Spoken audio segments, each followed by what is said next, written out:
दोस्तों, मैं पेरिस पहुंच गया हूं। अच्छा, फ्रांस में भी ठंड है। देखिए पहली नज़र फ्रांस में।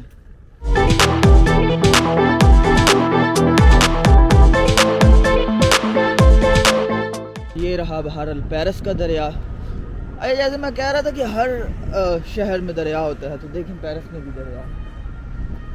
दोस्तों, बसों पे सफ़र करने का फ़ायदा पता क्या होता है? बसें आपको शहर के करीब लाकर उतारती हैं। पैदल ही चल रहा हूँ, थोड़ी वॉक भी हो जाएगी, थोड़ा मैं शहर भी देख लूँगा। फ़्लाइट्स जो हैं वो आपको शहर से बहुत दूर उतारती हैं और वहाँ से फिर 10-10 पाउंड की आपको बस लेनी पड़ती है, जो आपको शहर तक लेकर आती है।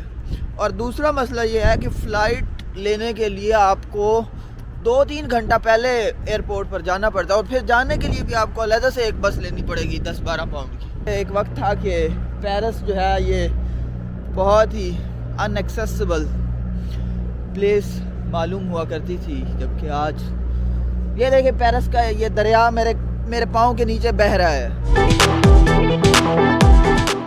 दोस्तों, ये फ्रांस में चमकते हुए फ्लैट्स देखें। देसी फूड नियर मी, तो ये एक इंडियन गेट के नाम से ना मुझे एक मिल गया है। दोस्तों, ये रहा रेस्टोरेंट।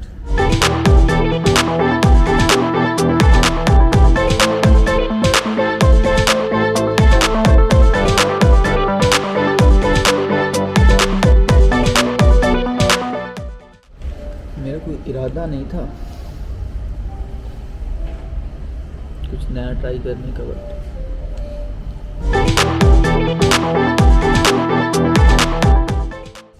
अच्छा दोस्तों, ये आईफल टावर की तरफ जाते जाते रास्ते में एक पार्क मुझे मिला है, जार्डिन देस प्लांटेस। मुझे मालूम नहीं है, लेकिन मुझे लगता है कि इस पार्क का नाम डायनासोर पार्क होना चाहिए। वॉक करने के लिए ये काफ़ी अच्छा रास्ता मालूम होगा।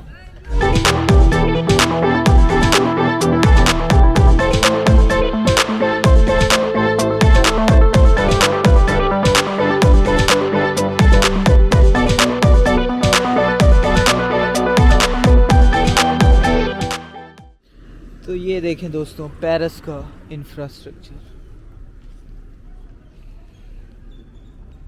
गागांत मॉस्क दे पेरिस, ये जामिया मस्जिद है पेरिस की। ये पुलिस के बाशिंदे हैं और ये घोड़ों पर पेट्रोल कर रहे हैं। दोस्तों, नमाज जुमा का वक्त हो रहा था, तो यहाँ पर जुमा की नमाज पढ़ी। दोस्तों, ज़िंदगी में पहली दफ़ा जुमा का खुतबा फ्रेंच में सुना। अच्छा, ये यहाँ से दो दरिया हो रहे हैं, एक इस तरफ, एक कैथीड्रल नोत्रे दमे दे पेरिस। चर्च के बारे में कुछ दिलचस्प चीज़ें बता रहा था। गुज़रते गुज़रते जो मैंने सुना है वो ये कि इसमें एक बेल जो है ना, वो घंटी जो बजती है कैथीड्रल्स में, वो 13-13 टन की है। ये है इंफ्रास्ट्रक्चर फ्रांस का। यहाँ पर ना दोस्तों बसें ही बसें हैं, ट्रेन्स का तो जैसे रवाज ही ना हो। अच्छा दोस्तों, पेरिस शहर खूबसूरत है, इसमें कोई शक नहीं है।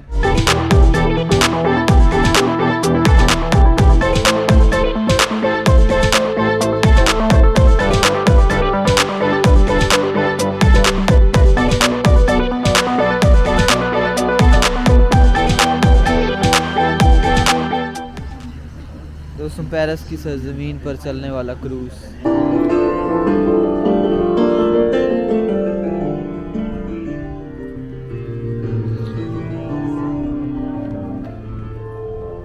मैं उसे सिर्फ दिखा सकता था, उसे देने के लिए मेरे पास पैसे नहीं है। दोस्तों, बहुत सारे लोग इस बिल्डिंग के अंदर आ रहे थे, तो मैंने सोचा मैं भी अंदर जाकर देखता हूँ कि ऐसा क्या है यहाँ पर। दोस्तों, ये मैं इसके अंदर जा रहा हूँ। मूसी डू लोगवे इस जगह का नाम है, मैंने बड़ी मुश्किल से याद किया। और ये है पिरामिड ऑफ मूसी डू लोगवे।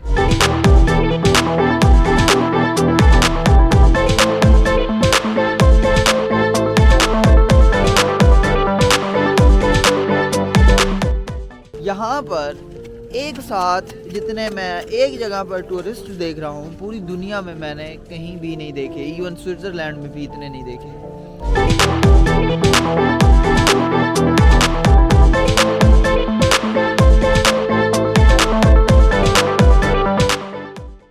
यार मैं आपको पैलेस दे ला कंकोर्डे दिखाऊं, बड़ी मुश्किल से नाम याद किया। ये रहा, ये है, ये सामने जो है ना, ये वो है जिसका मैंने अभी नाम लिया था।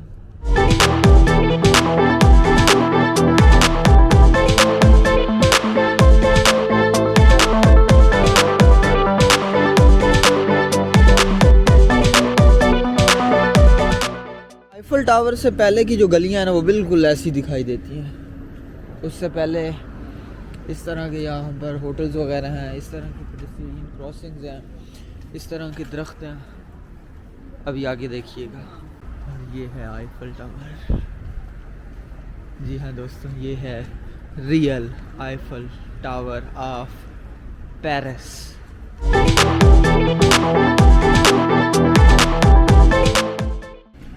अच्छा, ये यहाँ से एंट्रेंस थी। एंट्रेंस पर हल्की फुल्की सी चेकिंग थी और कोई टिकट नहीं है एंट्रेंस पे ना।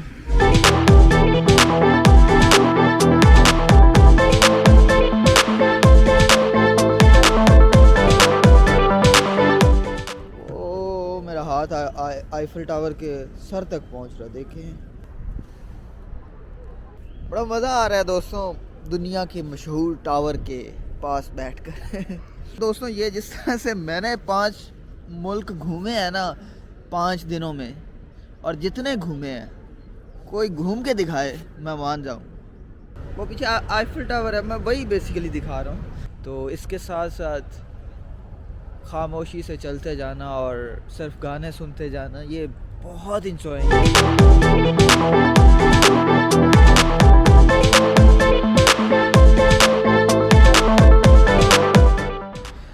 एक बस आखिरी नज़ारा फ्रांस का यहाँ से, और यहाँ से अभी मैंने वापस जाना है। तो दोस्तों अभी मैं अपने बस स्टॉप पर आ गया हूँ। यहाँ से बस मेरी लंदन की है, लंदन से फिर आगे ब्रिस्टल की है।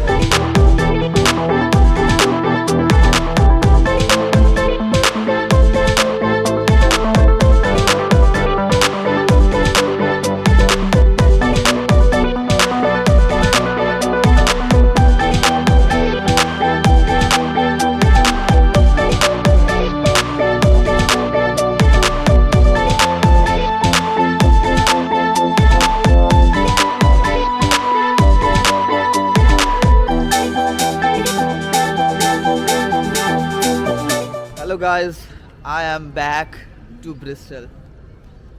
दोस्तों आज से पहले ब्रिस्टल कभी भी इतनी अपनी अपनी ज़मीन नहीं लगी जितनी आज लग रही है। सभी लोग इंग्लिश बोल रहे हैं तो इंग्लिश भी मतलब बड़ी अपनी अपनी सी लैंग्वेज लग रही है, जानी पहचानी सी लैंग्वेज लग रही है। तो बाकी दोस्तों मैं लंदन आपसे बात करना चाहता था, बट वहाँ पर ऐसा हुआ कि मैं जैसे ही एक बस से उतरा दूसरी बस में मुझे मतलब भाग के वो दूसरी बस पकड़नी पड़ी जल्दी में। अच्छा, एक मैं इंटरेस्टिंग चीज़ बताऊं जिसका मुझे पहले अंदाज़ा नहीं था कि फ्रांस और लंदन के बीच में ना ढेर सारा समंदर है।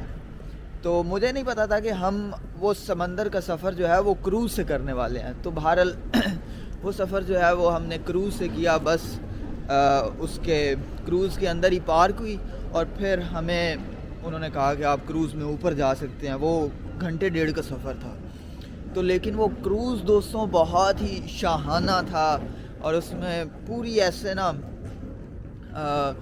ऐसे अमीर सी फीलिंग आ रही थी।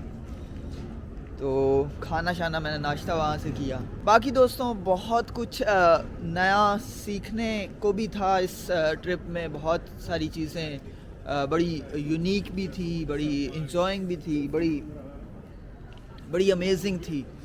तो आप बताएं कि आपको कौन सी इन सब चीज़ों में, इन सब मुल्कों में कौन सी चीज़ सबसे ज़्यादा इंटरेस्टिंग लगी। और गाइस मैं आपको एक इंटरेस्टिंग चीज़ बताऊं तो मैंने अभी अपना मोबाइल चेक किया तो मेरा मोबाइल शो कर रहा था कि पिछले 5 दिनों में मैं ऑन एवरेज 19 किलोमीटर चलता रहा हूँ, ऑन एवरेज 19 किलोमीटर, तो जो कि क्वाइट अमेजिंग है। बाकी मतलब मुझे यकीन है, या मैं दावे के साथ कह सकता हूँ, मैं बल्कि मैं चैलेंज कर रहा हूँ, कोई बंदा इतने मुल्क इतने दिनों में, 5 दिन, मैं 6 को गया था और आज 11 को सुबह सुबह मतलब मैं वापस पहुँचा हूँ। इतने टाइम में इतने मुल्कों के इतना मतलब घूम फिर सके इतने दिनों में, और इतने पैसों में। पैसों मतलब टोटल ख़र्चा कितना हुआ है, वो जिस वीडियो में मैंने सारी चीज़ें एक्सप्लेन की हूँ, वो लिंक आपको डिस्क्रिप्शन में मिल जाएगा। तो बहरहाल ये काफ़ी अमेजिंग सफ़र रहा, काफ़ी इंटरेस्टिंग था। तो ये सफ़र अभी यहाँ पर ख़त्म होता है।